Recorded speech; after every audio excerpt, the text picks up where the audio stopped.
Welcome, everybody. Guess what? You're watching Mondays with Mundy, with me, Jim Mundy, the historian for the Union League Legacy Foundation. So it's May of 2023, and I thought we would do some time traveling back in space and time, hence like the bow tie. That's pretty sharp there, huh? And we're traveling back in time to May of 1962, because 1962 was the Centennial celebration for the Union League, which was organized on December 27th of 1862, so 1962, 100 years later. So there were a series of programs all year, but the big one was in May, on May 14th to be precise, with President General and former General Eisenhower as our guest of honor. But besides that, the League also hired a photographer to literally photograph the clubhouse itself, from top to bottom, front to back, side to side, stem to stern, all that kind of good stuff. So, and they left a good photo album behind for us to look at. So we're going to do a walk through the building as it looked in 1962. All right, so let's get going. Share the screen. There it is. We do the slideshow. There it is. Come on. I gotta do that. I gotta go over here. We do that, and we do that, and there we are. Hot dogs. I love it when it works. So a walk around the League in 1962, the Centennial year. So we're going to start on May the 14th, and this was a grand military parade that took place on Broad Street in front of the League House. General Eisenhower, militarily appropriate, given it was a military parade, but President Eisenhower was joined on that reviewing stage by Thomas B. McKay, the League president, and Lieutenant General Milton Baker, who was commander of Valley Forge Military Academy. So then there's over 7,000 people on Broad Street to watch the parade. Every branch of the armed services was represented. And from what I understand, as you can see, it was a good time. And that's a little more about an up close. You can see our guests of honor there in the center. And then that night at the Academy of Music, General and President Eisenhower was given the League's gold medal and honorary membership in the League itself. And that is Thomas B. McCabe on the right-hand side with President and General Eisenhower on the left-hand side. So that, and of course, is in the Lincoln Memorial Room in front of the Lincoln sculpture. So let's start our walk, okay? So we're going to start on the ground floor. Actually, we're going to start outside the house at the sidewalk level, and that is what was known as the ladies' entrance back then. So we have a lot of the members' spouses walking in. Now you can see first on the right-hand side, they're in the foyer, what is now the Heritage Center, and then they go into the ladies' dining room itself. And that is Kurt, I forget Kurt's last name, but Kurt was the maitre d' there for years and years and years. And then this is what the room looked like. Now, we are looking from the northeast corner of the room. So to the left, you see the entrance, and that is now the entrance to the Santa room, because this space here, what is now the front half of the room, the east half, is now the Santa room, and the space behind it are now the offices for the Heritage, for the Legacy Foundation. So, all right. And then we go back outside and upstairs, and on the portico is a gentleman reading on the bench. And when I got to the League in 1978, the benches were still there and members were still reading newspapers on the benches. So, because we don't do that anymore, but they did back then. We go inside the house. In the hallway, we find two gentlemen having a few words and a good friendly handshake. And I love it that the gentleman on the left-hand side is still wearing his spats. Who would have thought, even in 1962, that had to be an unusual occurrence. So you go around the stairwell, okay, the staircase there, behind it, around that, okay, torchère, and what was there was the coat room. All right, you can see it was a big, busy coat room, 3 coat room attendants there, and today that space is occupied by both the men's and the ladies' restrooms. All right, behind the grand staircase. And the furniture that you see there, with the exception of the railing, was moved to the left-hand side, would be the actual south side of the hallway behind the stairwell. And it's still being used as the coat room today. So from coat room, back out to the hall. And you can tell we're in the Broad Street hallway because there is that great astrological clock on the right-hand side. And on the wall is a board that says letters, because members received letters at the League at that point in time. And when they got mail, a clerk in the main office would simply type their name on a slip of paper and put it because the board was organized alphabetically, and that's how they knew if they had any mail waiting for them in the house. So pretty neat. But also in the hallway to the right was a posting board for candidates for membership. And that is former President Thomas Wynne, who was president in 1965 and 66, and who would later be on the membership committee. But you can see him looking at that list of candidates for members, and you can see how big that list is. That piece of paper is 11 inches wide by 17 inches long, and that is a lot of names. But that membership was very different back then. It's 1962. So, and then also in the hallway, off the hallway now, if you had just come in the door at Broad Street, you turned to your right, and there was the parlor, as it was called, or reception room, when I got there in 1978. And it pretty much looks the same today. Obviously, the furniture is all different, but the room itself really hasn't changed. That's because it's all wood paneling. So not much to do there, but the furniture, the drapes, things like that. So a much more modern room today. But across the hall was the smoking room, which looks very different today, completely different as a matter of fact. Because of course, as we look south under the far wall, where we have a portrait of President Eisenhower, is where the bar is today. So that room has changed dramatically, including the wall coverings and things like that. So remarkably different. And what's also remarkably different are styles, because I don't think anybody would be wearing white socks like that in the League House as the gentleman has on the left side. So, but there you are. So styles have changed, the room has changed. All makes sense. All right, so back out the hallway, and we make a left outside the smoking room. And then on the right-hand side, we had the old cafe. And this is what it looked like after the architectural firm of Vincent Kling, who became the consulting architect to the League in 1960. And this is their redesign of what they thought a Victorian drinking room should look like. So it's flocked wallpaper, red carpet, and of course the Victorian era pseudo gasolier light fixtures, and those tables are still there. Those are the tables that were made for that room in 1885 and 1886. So that's the old cafe, which again looks incredibly different today than it did back then. And then just off to the right, in this photograph, you can see the bar. And that's Steve Fredericks, I believe his name was. He was the bartender for ages at the League. And that little space is in a doorway that led from the old cafe into what would be the north sitting room today. All right. So that space is very different today. That literally, that doorway is no more than 8 feet wide. So it really wasn't much of a bar. The main bar itself was across the hall. I almost said across the street. So across the hall, behind what was then the cigar desk. Speaking of, one other place to stop first. So this is what is today the business center. Back then, it was known as the Cafe Meredith, or the Meredith Cafe. And it too had just been redecorated by Vincent Kling's architectural firm. Very modern, very sharp. They had their own stylized furniture. And you'll see that as we go through the building when Vincent Kling has done something. We just saw it in the old cafe, for instance, at least the chairs. And you can tell it's today's business center, because at the far end of the room, behind those drapes and curtains, is that bow window that is so prominent there today. Now, what made this room very different at lunchtime was that they had just started doing steamship rounds of roast beef, and it was incredibly popular from everything I've read and understood. So that was then the cafe, or the Meredith Cafe, today the business center. All right, so now we do go back out in the hallway, and there's the cigar desk. We've done I think I've spoken about this at least once before, if not twice.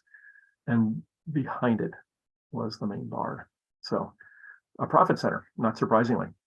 But you can imagine, I mean, back in the 60s, everybody smoked. And we had our own brands of cigarettes, cigars, and pipe tobacco. So if you bought a cigar, or even a cigarette, though, you literally just turn around and go across the hall, and you lit it on the cigar, what became a cigar lighter, which is now in the smoking room today. All right. And now back out in the hallway, and you go around a little corner, and you would hit what today is the Wi-Fi room, right? Part of the old Cafe Meredith complex. Back then, it was the president's office. And so that is League President Thomas B. McKay at his desk in his office. All right. And we also did a program on him too. So if you're looking to know more about Thomas B. McKay, he's out there somewhere on YouTube. All right, so back out in the hallway. we hit the marble rooms. And this is what they look like in the 1960s. Big, big rooms. And they're still big today, but you can see how they're more, you get a better sense of, I think, of space, because the rooms as they are today have been altered architecturally. So you don't get that same grandness to the rooms. I mean, in terms of their size and their shape and their proportion. So, and those large round tables are club tables. And we still have club tables today in, of course, Founders. All right, so we go down the hall, we leave the middle building, or middle section, and we go into the 15th Street section. And on the right-hand side, where today we have the grant room, back then we had a pool and billiard room. And there were 12 tables in the room. And here you see some gentlemen enjoying the sport, right? And there was a pool attendant to the left-hand side, and his job was to make sure that everything was all set up, but also to help members, to teach them how to play pool and billiards and things like that if need be. Although these guys look like they pretty much know what they were doing. So that's today's grant room, back then the pool and billiard room, and then we go across the hall into today's mead room, and this is what it looked like in 1962. In 1954, the league took what had been the South pool or billiard room and turned it into a quick service breakfast and luncheon room. And they called it the Oak Room because the wood is all quartered oak. So we're looking west. The windows in the far in the room are overlooking 15th Street. And then we look to the east, and that's where the fireplace is. And on the right-hand side, there's that wonderful bar that they built. Geez, it was neat to see. And it was both a bar that served alcohol, which you could get beer on tap and other distilled spirits if you wanted, but you could also get fresh seafood. It was a seafood bar, and they made sandwiches there as well. And it was really quite an operation to see. But what's still there today are the chandeliers, right? They're still in today's mead room. So you go back out in the hall and look at the hall, and that's what the hallway looked like. So we're looking from west to east. So the 15th Street door is behind the photographer. So that's the Oak Room on the right-hand side and the pool and billiard room on the left-hand side. Of course, what's different today, besides the furniture and the paint colors, if you will, is that the sculpture right to the left of the doorway is America Mourning Her Fallen Brave. And she was moved there in 1911 when this section opened, but she's now back in the Broad Street building, which is where she originally was located when she arrived in the league in 1867. So, all right, so we're going to go up a few flights of steps, just a few though. We go to the 4th floor because that's where we have what was then known as the Eisenhower suite. It was a suite that was reserved for President and Mrs. Eisenhower, and this is where they stayed the night of May the 14th. So you can see very modern furniture. We expect nothing less than the league to be at the forefront of contemporary design, and this is very contemporary furniture. So that's the sitting area, and here's the bedroom itself. Okay, so that's where the Eisenhower stayed. And we go down 2 flights of steps. We went from the 4th floor now to the 2nd floor, but we're in the 15th Street building, and this is the library in 1962. And it's the same room. Some differences, obviously. There at the card catalog is John Moraski, who was the librarian at that point in time. John was I think had been in the league for 30, 35 years. And he's looking in the card catalog, which is still there, by the way. Both of them are still there in the room, but we don't use them the way we did back then, because now everything is electronically available. What's also still in the room, though, are those red club chairs that you see in the center towards the bottom of the photograph. Those club chairs are still, and there were 4 of them, and they're still there today. All right, so that's the library. And we go out in the hall, and here we have the library lounge. And obviously set for some kind of a function, very prettily too, I think. It's a very handsome looking room, isn't it? And those black leather upholstered chairs were purchased by the league in 1911 and were used in Lincoln Hall. That's what they were purchased. They were purchased as banquet chairs back then, and they were still using them up in 1962. Right. What's also different about the room today is that there are no doors over the stacks or the book shelves, if you will. And today we have the lockable doors over them, and the light fixtures were something that were also added by the Vincent Kling firm in 1961. So there you go. They're still there today. Then across the hall into the Lincoln Memorial Room. And you can see it's a very different Lincoln Memorial Room than it is today, because today we use it a lot for banqueting, for private parties and things like that. But back in 1962, it really was more of a sanctum sanctorum, if you will. It was a room for reflection and thoughtfulness. And it's almost a sacred space in some ways. So, really different room indeed, but it's still the same room. All right. Now we go east into Lincoln Hall. And if you remember the League prior to 2013 in Lincoln Hall, this is what it looked like. So it's set for a large banquet, the 1st Regiment Infantry, which still has their annual banquets at the League House. They had one just this past April, which I was fortunate to attend. But you can see how different Lincoln Hall looks today from the way it did in 1962. So this is the way it looked up until 2013, basically. All right. And now you can see why they redecorated it, because it really needed it. So what the heck. But here we see we have 3 rows of portraits. Today we only have the 2, and you can see the variety in the banqueting chairs. So lots of people there. So that's Lincoln Hall in 1962. And then we go all the way into the Broad Street building to the very end of the floor, so to speak, and we hit what was then a card and chess room. So this was the original library when the building opened in 1865.